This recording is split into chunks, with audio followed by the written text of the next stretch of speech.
Hello and welcome to The Art of Aging, part of the Abundant Aging podcast series from United Church Homes. On this show, we look at what it means to age in America and in other places around the world with positive and empowering conversations that challenge, encourage, and inspire all to age with abundance. Today, we're talking with Bob Kramer about his work and the work of Nexus Insights and other organizations he is leading or is a part of to promote positive age programming and address outdated ageist views. Hello, Bob. Good morning, Beth. Delighted to be with you today. It's great to be with you. First of all, for those who do not know about you and your work, can you share more about what you've been doing to address ageism and call attention to the important issues in aging? Well, thanks, Beth. About 3 years ago now, in April of 2020, I, together with a number of others, launched an organization, a think tank called Nexus Insights. And our mission is to advance the well-being of older adults through innovative models of housing, community, and healthcare. And the idea is to really take advantage of the very disruption happening. For instance, at that time, if you think April 2020, well, it was COVID. It was a time of disruption. We didn't know for how long and for how much, but it certainly was and still is today. But it was, I'm a great believer that in times of great disruption and turmoil, often is when you can sort of reset a new paradigm. And so I see this as an opportunity to sort of rethink not only how we view the aging experience, but actually to therefore change the lived experience of aging and aging in America. So we have about a dozen fellows that work with me, a very diverse group, hence the name Nexus Insights, that it's at the intersection or nexus point of differing points of view, differing backgrounds, differing industries, that we actually get real positive, disruptive innovation that helps us think differently about a problem or an issue. In this case, ultimately, it's about aging and how we think about aging. I'm also continue to work as a strategic advisor and board member of NIC, an organization I started back in 1991, the National Investment Center for Seniors Housing and Care. And there we're basically trying to connect and educate capital to make sure that the capital is provided, since it isn't going to be just government dollars alone.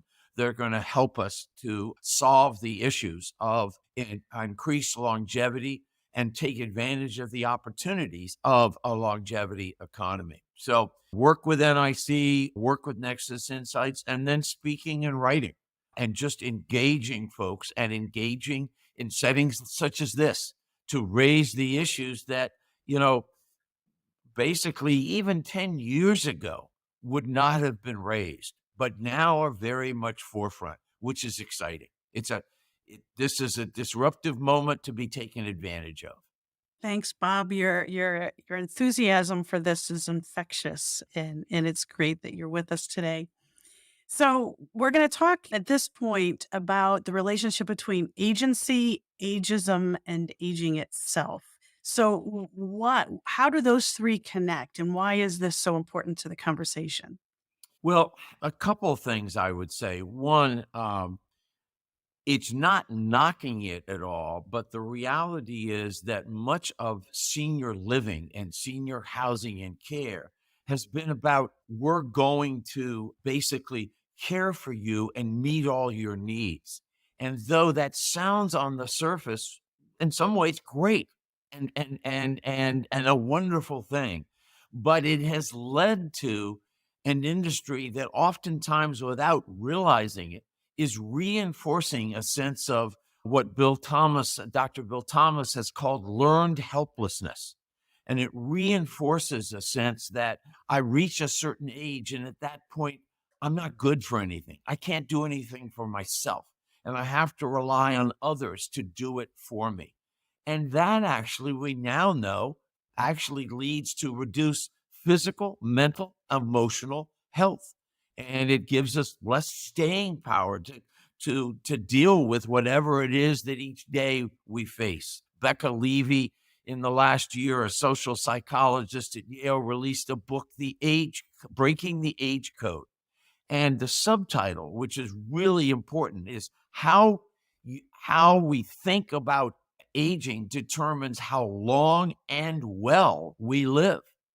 And what her research has shown and others is that basically, if you have what I'll call a positive view about aging and the aging experience, you're statistically likely to live 7.5 years longer, and the quality of that life will be much greater. And so we need to move away from a sense that you reach a certain point. I would say in our society, it used to be 65. Many would say it's now 75. But at that point, in a sense, you're finished, you're done. And it's just society's role to care for you while you sort of wait in the twilight zone and try and fill your bucket list before you kick the bucket.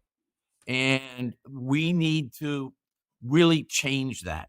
Ashton Applewhite, who's really good with great quotable one-liners about aging and ageism, has said that ageism is prejudice against our future selves. I think that's a great statement and so true. And we're, as a nation now, and as a world in many of the developed countries, but as a nation, we used to have the classic demographic pyramid, meaning the most folks were young. They were at the bottom.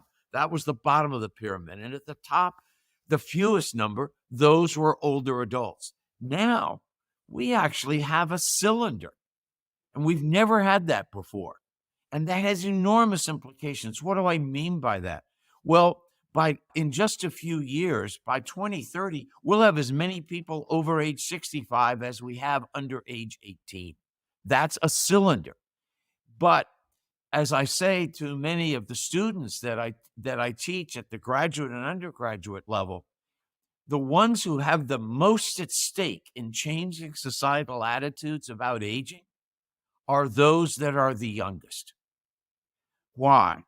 Because for me, I'm 73, about to turn 74. It's too late to change societal attitudes for how my aging experience is viewed. But for folks in their 20s, they're statistically likely, half of them, to live to 100. And if they're in college or grad school, more than half of them are statistically liable to live past 100. And the only folks that have more at stake are the generation coming after them, their children. And why is this important? Because as a society, we confine aging adults basically to a sense of what I call social, cultural, and economic irrelevance. And if you're going to live to 100 and irrelevance starts at 65, that's 35 years of living a life where you're irrelevant because you don't have any positive contributions to make. That's depressing. And Yeah. we have to change that as a country, our economy, our social fabric, our sense of community.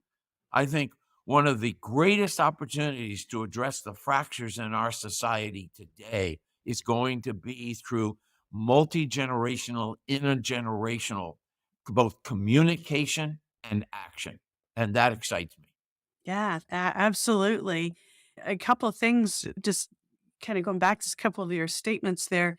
It is interesting when I go out and I talk to groups and I talk about this change, how we have to change the way we think about aging. And often people just kind of look at me with a blank stare, like, what do you mean how I think about aging? And then as we take a look and kind of dig down into what we've absorbed ourselves about the stereotypes and about those general attitudes that you were just talking about, they begin to realize, oh yeah, I guess I do have a view about what aging is.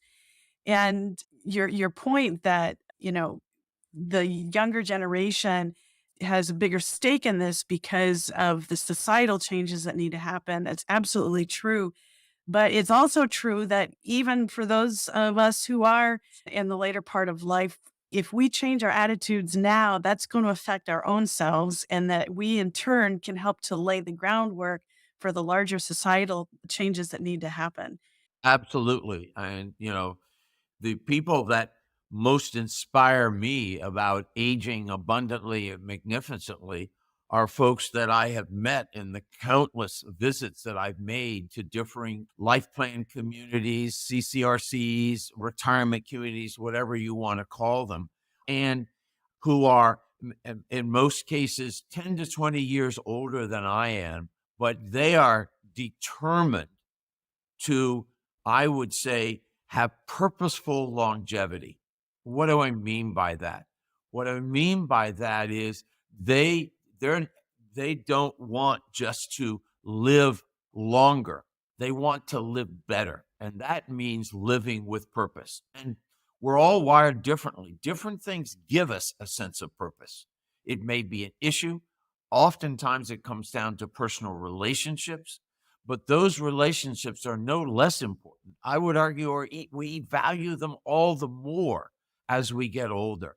But purposeful longevity is something that I think my generation has an opportunity to set an example with as we sort of shift from, I believe the greatest generation, they had what I call accidental longevity. They never expected to live as long as they did. My father-in-law, Sam, a World War II Army veteran, and at 89, when he was 89, we were visiting the war rooms in the Churchill Museum in London. And he turned to me at one point after he was explaining the different types of bombs and the sounds, and because he was stationed just outside London prior to D-Day. And he was explaining to me which ones scared you and you took cover and which ones you weren't worried about. And then after that, he turned to me and he said, "Bob, can you believe I'm still alive?" And he was just, he was a D-Day veteran. He retired early as a school teacher at 62 because he had a heart attack. And here he was at 89. And he was just like, wow, this is incredible. I have this long life. I never thought I'd live this long. And that's wonderful, but it's accidental longevity. I think my generation has the opportunity to have purposeful longevity and to set an example on that. What gives us purpose? And how do we, rather than lose purpose, how do we basically build on and in some instances rediscover that sense of purpose as we get older? When we don't have the natural things, raising kids or our job or our career, then how do we think about what gives me what the Japanese call ikigai? That sense of purpose, that reason, translated somewhat literally, that reason to get up for breakfast. If we have that, it's amazing the quality of life we can have in longevity. Without it, it's kind of a drag. And it's sad that I think some boomers look at increased longevity as a drag because Yeah. they've lost that sense of purpose. Yeah, absolutely. I used to call them aging heroes. I encourage people to identify who are your aging heroes, and I'm changing that to saying who are your abundant aging influencers. These are the folks who you look at and you say, man, Jack, when I'm Jack's age, I want to have the same amount of curiosity and willingness to learn, or when I'm Marion's age. And so who are those folks that are aging ahead of us? And it's not that they've got everything right. And it's not that I want to have their lives, but like you said, they understand what their purpose is. And for all of us, how we express that purpose, that's going to change as we age as well because our bodies are changing as well as our perspective as Yeah. we reflect on the experiences that we've had. Yeah. Well, I think Yeah. one of the key things to your point, our bodies are changing. We can't be either naive or Pollyannish about getting older. And many people the phrase I've often heard for people in sort of talking about whatever physical challenge they've gone through. Well, getting old is not for sissies. And there's truth in that. But I think with the truth in that, I mean, my wife and I laugh and, when we're asked about this or that physical challenge, that we have all the normal aches, pains, and inconveniences that come with our advanced wisdom and maturity. And yes, these things come together and you can't live in denial, just as you would plan for anything and you make plans when you have a family and you're raising kids. You also have to make plans as you're getting older. And you have to think about, well, this setting that's been good to me, will it continue to be the right setting for me? Am I going to be able to continue most easily to do the things I want to do, to see the people I want to see? Am I going to be able to stay engaged even though I may not drive or mobility issues may be much more challenging for me. And so this kind of planning, aging magnificently, does not mean aging without a plan. And it does not mean just simply having a sunny disposition. I love that phrase, aging magnificently. Absolutely. How do we embrace the changes as they happen and not let them rule the day? When I was in college, I worked in the dean's office and have stayed connected with Dean Wilson over the years. And he shared many years ago that when he and his wife would be in Florida and they would gather former faculty who would also be in Florida in the winter and they'd all get together.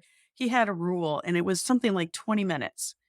For the first 20 minutes they were together, they could talk about aches and pains and the physical challenges of Uh-huh. aging, and that was it. It's like, okay, we have them, let's talk about them, but there is a lot of other stuff in life for us to talk about, and so let's move the conversation on. So, yeah, absolutely. It's sort of it's an issue. I mean, we see the same issue today, whether it's thinking about kids or frankly, anybody any age. What do you fill your mind and your heart with? Right. And, if you fill it with things that are depressing, or if you fill it with things that are scary, then you end up in a very fearful, anticipating the worst situation. And there's certainly that's real. Those things are out there, but it doesn't mean that those things have to define who we are or what our life is. Absolutely. Bob, I'm gonna change the topic just a little bit because it's a part of both of our background, and one of the things that I struggle with as am engaged in these conversations and I'm, here Ashton and, reading Becca's book and Tracy Gendron's book. I filter everything through the lens of my training to be a minister and theological training. And I also recognize that the church has absorbed the cultural attitudes about aging. And yet in the Judeo-Christian background, this those ageist views about aging are really antithetical to theologically the grounding of our faith.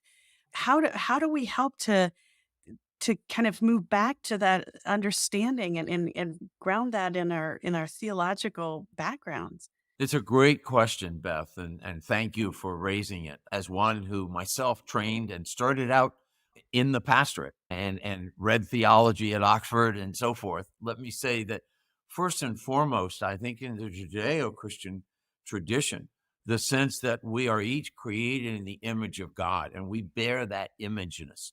And that imageness is not just when we're able to walk and run magnificently and don't need any makeup and have our full head of hair or whatever it is. We never lose that imageness. And so we may express that imageness and learn new and different ways to express it. I think one of the most exciting things about the field of aging is people discovering new ways to express who they are and their sense of purpose that are outside. We've never had a lane, or put another way, as Susan Golden's recently written about it in her book, Stage Not Age. We've never thought about the stage that is post-traditional retirement age, but maybe for some people a third of their life, and how to think about that. And related to that is the whole sense of purpose matchmaking. And that is how we find that sense of purpose for us. An example that I love, I mean, just one of many wonderful examples I heard of actions by residents during COVID. And one example, I'll give two briefly. One example was John, who was a dining room server, was seen and had always been in this life plan community, working there for years, and usually was very upbeat. And he seemed downcast. And one of the residents asked him why, and he said he was just so frustrated.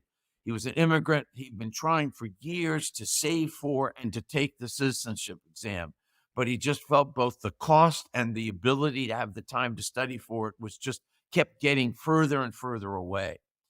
Well, that resident said, gee, we ought to be able to do something about that in this community.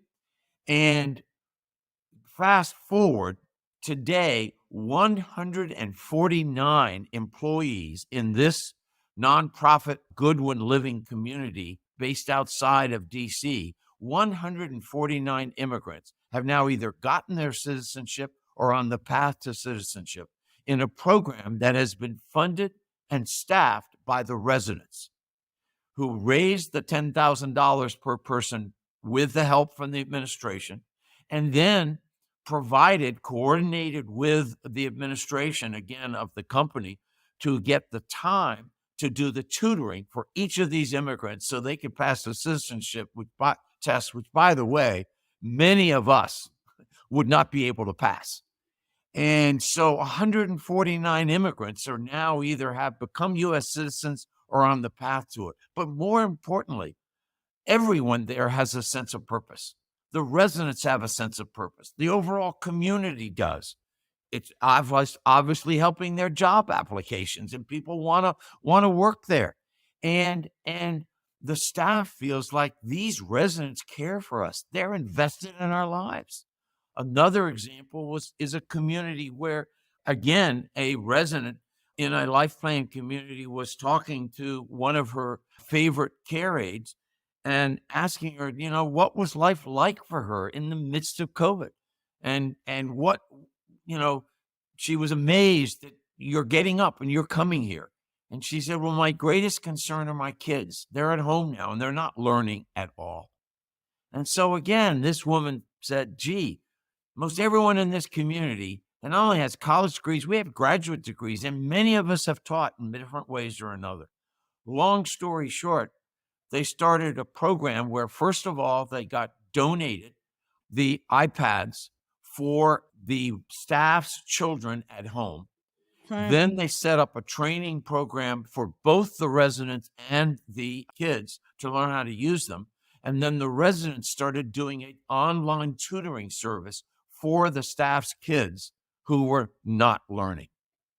And again, that goes from, let me use this illustration.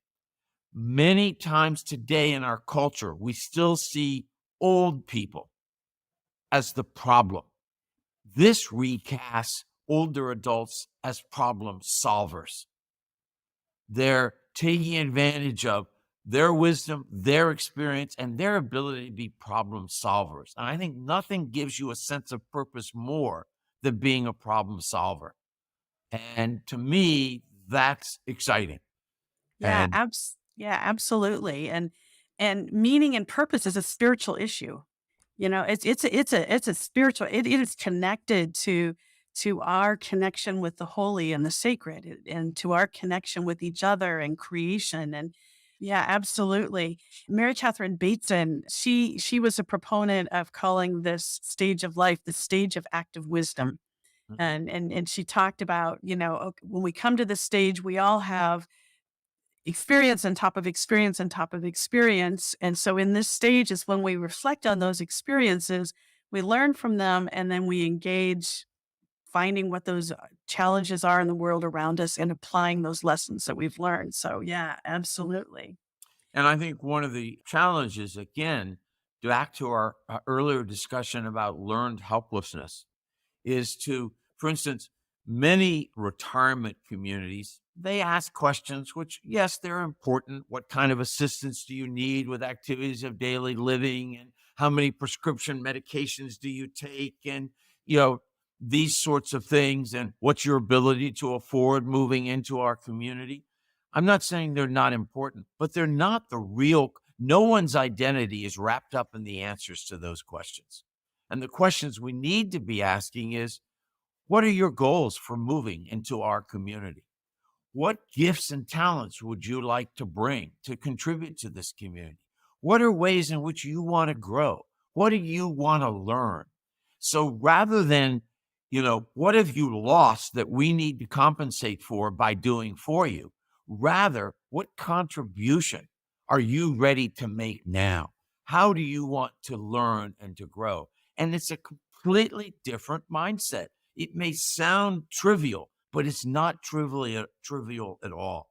One of my biggest, what shall I say, just something that really always gets me is I'm visiting a community for older adults, and the executive director stops and introduces me to a resident and says, "This is Mrs. Smith," or "This is Mr. Jones. They used to do this," and puts it in the past tense.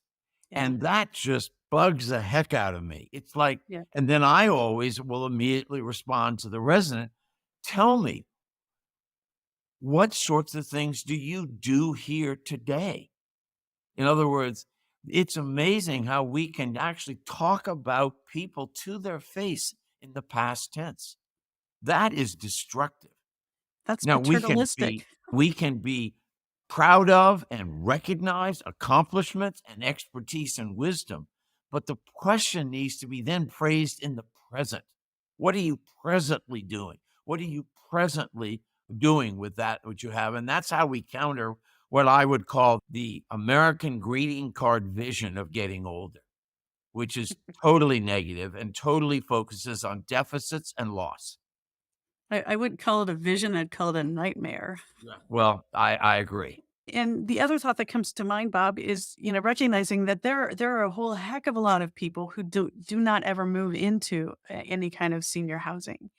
So how are we asking those questions for people who say, I'm gonna stay in my own home, and I'm not ever moving? And how do we help ask those same kind of questions? Okay. So what is it in your own home at this stage of your life that is giving you purpose, that's helping you to, is your home a barrier, or is it helping you to participate in the larger community? And so we need to be asking that for folks who aren't in that mode of even thinking about Absolutely, and moving. I think also that part of asking that is to asking the question, which is important to ask, and that is, were you not to be as mobile as you presently are? Were you not to feel as comfortable driving at night, and you have a key community group, a Bible study, or a poker game, or whatever Right, it might right. be, that is just people you really enjoy and look forward to seeing. Well, if mobility reasons meant that that was much harder, how would you make that adjustment? And so for all of us, it's a matter of saying, what are the things that give me the most joy? What are the relationships that mean the most to me? What are the activities that mean the most to me?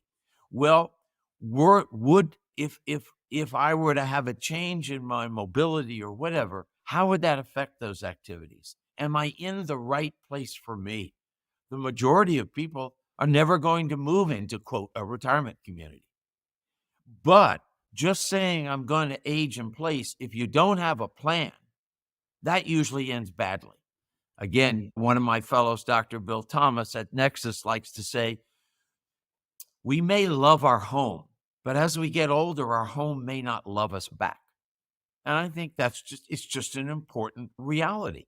And Yeah. so anticipating that, that's part of good planning, just as you want to plan when you raise kids and you plan for the different ages and stages of that. So too, you want to plan for, as you're getting older, how can I maximize the relationships, the activities, and the purpose giving a life that I have, when I may not have the mobility or even the cognitive level that I had. Yeah. Thanks. Well, Bob, we could keep talking forever, but I'm aware of time. And one thing that we like to do when we come to the end of our podcast is to ask our guests three questions about your own perspective on aging. So, are you ready for the three? Ready, go for it. Okay. Question number one: when you think about how you've aged, what do you think has changed about you or grown with you that you really like about yourself now? I'd have to say I've become more aware of how much I don't know. I think in my younger years, you tend to latch on to a perspective or an insight and think it is the perspective or the insight.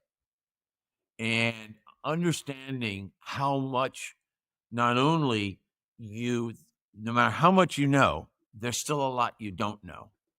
And on a particular issue, how much understanding and appreciating diverse perspectives on that issue it doesn't mean it's going to change where you land on something, but it gives you a fuller, deeper understanding of that issue and an appreciation for people that see it differently than you do. And I think that sense of certainty, as opposed to that openness to, I can learn from people that think differently, view things differently than I do, and it doesn't undermine who I am or what I think or what I believe. It actually enriches it. And so that to me is one of the biggest differences. My wife and I often laugh at ourselves in this, but as folks that really grew up through the 60s, we were very, we were very righteous, but we were actually very self-righteous. And that perspective today I found really important to maintain.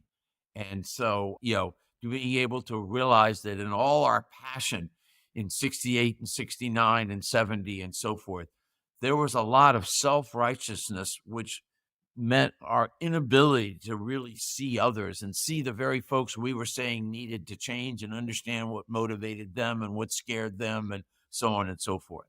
And so that's what I'd say on that one, Beth. Thank you. I think that's wisdom right there. And I don't remember who said it, but the phrase that comes to mind is, don't seek to be interesting, seek to be interested. Yeah. Yeah. Kind of being interested and interested in the next thing and the next thing. Okay. Question number 2. What has surprised you most as you have aged? I think probably what surprised me most is, you know, when I was much younger, I had a very naive, uninformed view of getting older. And I mean, you know, I, my wife and I often we had a moment when we were back at my alma mater, and we were watching folks that were back for their 50th and 60th reunions and kind of saying, "Oh, how quaint, wonder if we were kind of imagining ourselves in such a role. And we were having a hard time, quite frankly, imagining it. And that we're those folks today. I recently went back for my delayed because of COVID 50th college reunion. And so, but what I mean by that is, I didn't expect to live this long, but more importantly, this robustly. This with, I mean, I mentally, intellectually, I've just felt like I've never been as on fire as I am now. And I'm so excited about that. Well, if you'd asked me as you're approaching at 25, how I thought I'd be at age 75, it would not have been really excited about what new ideas and new insights I will have. I would have thought, I'm finished, I'm done. And I hope my kids and my grandkids are taking good care of me and I'm not drooling too much. And that probably would have been my perception 50 years ago, quite honestly. So I've discovered a whole new world, put simply, Beth. I'm glad you proved your 25-year-old self wrong. Okay, and then getting back to something we talked about a little while ago. Third question is there someone that you've met or you've worked with that has been your abundant aging influencer, that has set an example for you that you say, yeah, I want to be like that person? It's not one person. I mean, I've been so fortunate. The fellows with me at Nexus Insights, 2/3 of them are a generation younger than me, but they give me insights about aging every day and about myself. But I would say, harking back to earlier comments we had, I love visiting with folks that are 15 to 20 years older than I am and are super excited about things that they're presently doing. And particularly, I'm sort of a serial social entrepreneur in terms of starting organizations around issues that I'm passionate about. And I love seeing this in folks that have started at times new organizations or taking on a cause, or, for instance, one huge issue our country is facing that so many in my generation have an opportunity to address, and that is some of the most vulnerable in our society and those in poverty or struggling to stay out of poverty. COVID had a disproportionate impact on them and their families. And we have so many kids who, in essence, because of COVID, lost 2 to 3 years of educational development. And in their case, ever getting that back is going to, it compounds a sort of cycle. And so how my generation can give back to these very young people and children, the mentoring, the volunteering and mentoring, this educational deficit, if it's not made up, will have an enormous impact on our society for the next 50 years. And I don't see government programs solving that. Thank you, Bob, for sharing your infectious enthusiasm and your wisdom with us today. And thank you to our listeners for listening to this episode of The Art of Aging, part of the Abundant Aging podcast series from United Church Homes. And we want to hear from you. What's changed about you as you've aged that you love? What has surprised you about your own aging process? And how do you define abundant aging? And who is your abundant aging hero? Join us at www.abundantagingpodcast.com to share your ideas. You can also give us feedback when you visit the Ruth Frost Parker Center website at www.unitedchurchhomes.org/Parker-Center. And Bob, where can people find you to be in conversation? They can find me easily, LinkedIn. They can find me at nexusinsights.net, www.nexusinsights.net. They can also find me at www.nic.org. So those are all places. I welcome people to reach out to me again at nexusinsights.net. And it's been a pleasure to be able to have this discussion and two co-laborers and co-conspirators in the aging revolution. Thanks, Beth. Absolutely. Thank you, Bob.